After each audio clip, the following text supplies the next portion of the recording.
Yang kedua, di berapa sekarang? Yang kedua, itu adalah repurchase agreement. Repurchase agreement. Ada yang kebayang nggak? Allow company to transfer an asset but have unconditional. Jadi, Perjanjian. ya apa kira-kira? Ada Pak? Kayak perjanjian kontrak itu, Bo. Kayak si penjual ini boleh lagi ngebeli barang yang udah dia jual ke si pembelinya dulu gitu, Bo. Ya, kalau misalnya di sehari-hari itu kayak apa ya, teman-teman? Ya, kita mau barang kita ambil lagi nih gitu kan. Kita udah jual tadinya. Nah, jadi ini transaksi di mana penjual sama pembeli yang penjual, ya benar kata Areta, jadi penjual ini jual barang ke pembeli nih. Tapi si penjual bilang, sekarang aku jual misalnya barangnya, tapi sebulan lagi saya beli lagi ya barangnya gitu kan yang tadi saya jual. Gitu kan? Nah, penjual itu akan membeli kembali barang yang dia jual gitu. Ngapain juga ya dia jual barang terus beli lagi? Kira-kira kenapa ya? Kenapa ya? Lagi butuh dana, Bu. Dana, benar. Lagi butuh uang ya. Tapi kayak iklan apa coba? Pegadaian. Jadi kalau misalnya ya otomatis banyak alasan ya perusahaan ya pasti mereka butuh dana gitu. Kenapa dia jual terus tapi dia masih mau dapat barangnya lagi gitu kan? Nah, dalam hal ini berarti ada yang namanya agreement. Jadi ada yang namanya surat perjanjian gitu kan untuk menyatakan bahwa dalam jangka waktu tertentu si penjualnya harus beli lagi gitu. Ya kan harus dibeli lagi barangnya oleh si penjual. Ya, jadi dia misalnya nggak ingin dijual barangnya dia, tapi dia masih mau pakai dalam waktu yang lama, tapi butuh uang. Ya udah jual dulu deh, tapi nanti saya beli lagi ya gitu kan. Nah, sama dengan kayak perusahaan ya, misalnya menjual inventory atau asetnya. Nah, makanya dia bilang allows company to transfer an asset to a customer but have unconditional obligation. Jadi maksudnya transfer asetnya gitu kan ke pihak lain, ya but have unconditional, and unconditional itu maksudnya nggak banyak lah syaratnya gitu kan, jadi nanti boleh dibeli lagi gitu, paling yang menjadi syarat ketentuannya udah nanti tanggal sekian saya beli lagi kayak gitu. Nah biasanya dipakai ya untuk kegiatan financing kan, pada saat repurchase itu bisa. Nah if the obligation dibilang of the right to repurchase greater than equal, jadi maksudnya pada saat repurchase itu bisa aja harganya lebih besar kan dari, ya tergantung lah perjanjiannya. Jadi kalau misalnya sebagai customer ya kita juga pasti maunya untung juga. Contohnya kita lihat. Nah, oke. Jadi contohnya di sini Morgan, dia dealer equipment, menjual equipmentnya di Januari 1, 2019 ke Lane Company besar 100.000 pound sterling.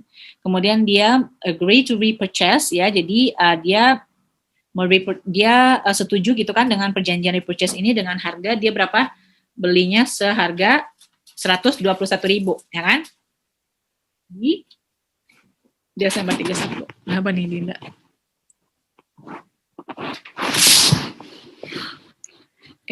Kok bisa? Wait. Kok kursornya nggak ini?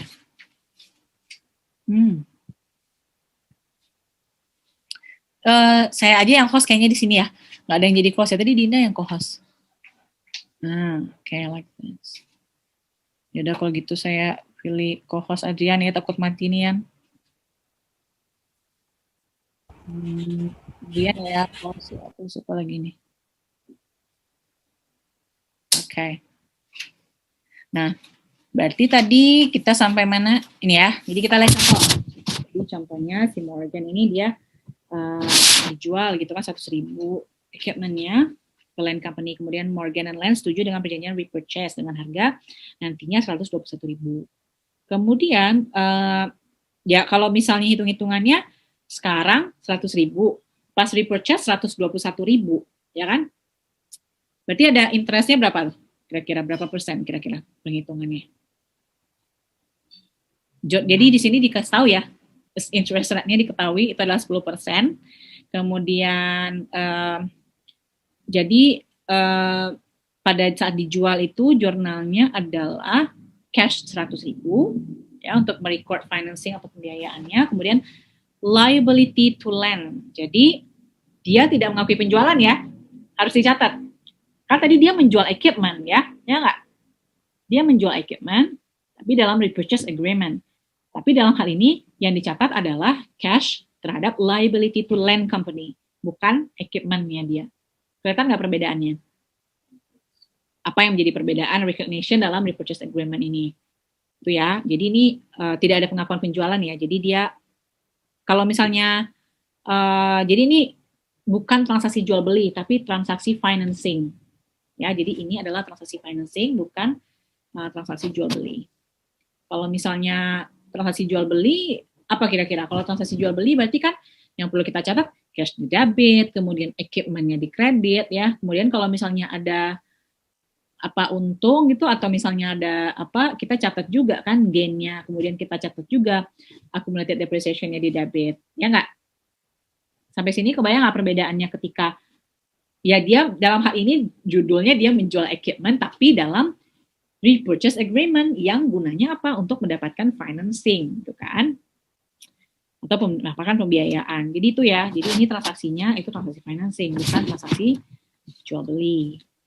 Nah, jadi secara substansinya ini kan bukan jual beli. Nah, transaksi utang piutangnya itu nggak ada, jadi tidak ada revenue dalam penjualan equipment, ya kan?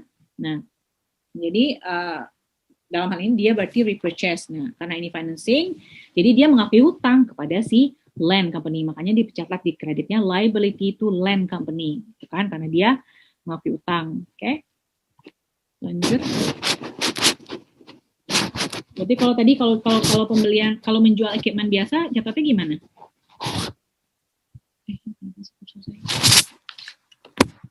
Bentar. Oh, saya nggak bisa ngarahin, bentar ya. Bentar, coba saya stop dulu ya. Di PPT-nya saya nggak bisa gerak.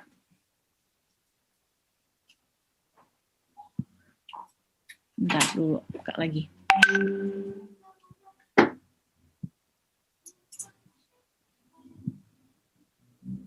Oke.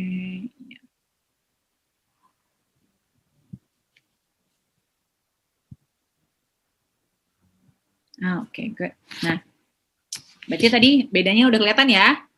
Kalau misalnya dia jual equipment gimana catatnya? Yang tadi saya bilang. Ini kan tentang financing nih. Perusahaan si Morgan ini apa? Morgan tadi kan yang menjual equipment-nya kan? Tapi dalam repurchase agreement ya. Kalau misalnya dia menjual dalam transaksi jual beli, kira-kira apa pencatatannya tadi? Cash di debit, apa lagi? Equipment, Bu. Ya, equipment di kredit. Kalau misalnya ada depresiasinya, ya otomatis dicatat juga kan accumulated depreciation-nya dihapuskan di debit gitu kan. Kalau misalnya untung misalnya, ya kita catat juga gain-nya. Itu ya, itu perbedaannya. Jadi jangan sampai salah kalau misalnya nanti ketika ketemu soal kayak gini gitu kan. Nah, kemudian jadi di Desember 31 Morgan ini dia mencatat interest pada 10.000. Jadi 10.000 ini dia catat liability-nya kan tadi kan 100.000 ya. Jadi tahun pertama itu nilai berapa? Jadi dia ada interest expense ya. Interest expense besar 10.000 dikali dengan 10%, tadi kan interest rate-nya diketahui. Kemudian berarti kalau misalnya ada interest expense 10.000, berarti nilai liability-nya kira-kira jadi berapa? Jadi bertambah ya? Ya nggak? Jadi 110.000? Ya nggak? Iya, Bu. Di sini. Nah, di sini kan udah 110.000 nih. Nah, 110.000, kemudian dikali dengan 10% kan? Nah, dapat 11.000. Nah, liability-nya itu totalnya jadi berapa? Jadi 121. Dapatnya dari mana? 100 ditambah 10 ditambah 11.000. Jadi yang liability-nya ke lain tadi yang 100.000, kemudian tambah interest expense-nya kan 10.000 dan juga 11.000. Jadi liability-nya itu adalah 121.000. Jadi yang 31 Desember ini adalah retirement dari liability-nya. Jadi ketika sudah bayarkan gitu kan, yang harus dibayar pada saat dia repurchase. Sama kan sama yang tadi ya. Itu dia harga 121.000. Nah, jadi pada saat equipment-nya dibeli kembali oleh Morgan, itu sebenarnya jatuhnya dia bayar hutang, ya nggak? Ya nggak? Dia bukan beli Iya, Bu. utang gitu. Jadi yang liability itu Utang berbunga gitu.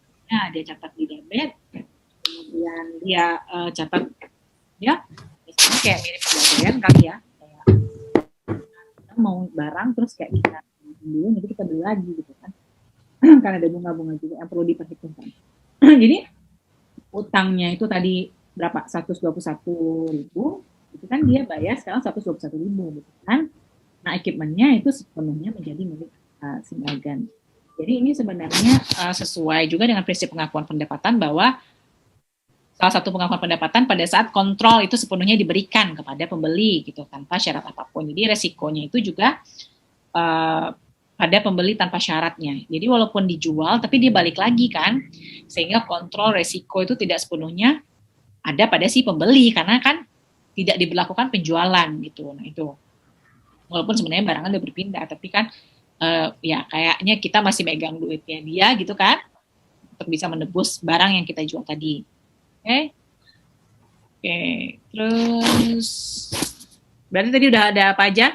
Baru 2 ya? Return self-return allowance, kemudian ini yang repurchase agreement. Agreement. Agreement. Ya,